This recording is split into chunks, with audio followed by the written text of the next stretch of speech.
RTC కార్మిక సోదరులందరికీ పేరు పేరున నమస్కారాలు. దయచేసి మీరు చేస్తున్నటువంటి సమ్మె ఏదైతుందో దాన్ని విరమించుకొని మరి ప్రభుత్వం ఏర్పాటు చేసినటువంటి కమిటీతో చర్చలలో కూర్చోవడంతో చర్చల ద్వారా మాత్రమే సమస్య పరిష్కారం అవుతుంది. మీరు తీసుకొచ్చినటువంటి దాదాపు 32 అంశాలలో మన తెలంగాణ రాష్ట్ర ప్రభుత్వం, ముఖ్యమంత్రి గారు, అదేవిధంగా ఆర్టీసీ శాఖ వారు, మరి సంబంధిత మంత్రులు మాత్యులు పొన్నం ప్రభాకర్ గౌడ్ గారు వారందరూ కూడా మరి మీతో చర్చలు జరపడానికి అధికారులతో కూడినటువంటి కమిటీని కూడా నియమించడం జరిగింది. ఆ కమిటీలో మీరు కూర్చున్నారు. హడావుడిగా చేయడంతో రేపు భవిష్యత్తులో కోర్టు సమస్యలు కూడా ఉంటాయి కాబట్టి అనే ఉద్దేశంతో కొంత డిలే అయింది.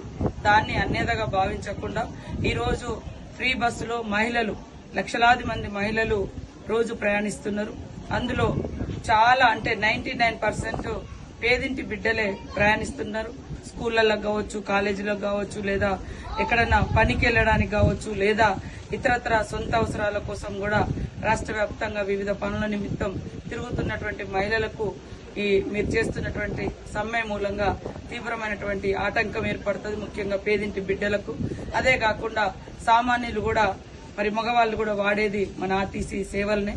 వీటిని దృష్టిలో పెట్టుకుని మీరు ఇచ్చినటువంటి 32 అంశాలలో దాదాపుగా 29 డిమాండ్ల పట్ల ప్రభుత్వము సానుకూలంగా ఉంది. సమ్మె విరమించి చర్చల్లోకి వచ్చి సమస్యను పరిష్కరించుకోవాల్సిందిగా పేరు పేరున మా ఆర్టీసీ కార్మిక సోదరులకు విజ్ఞప్తి చేస్తాము.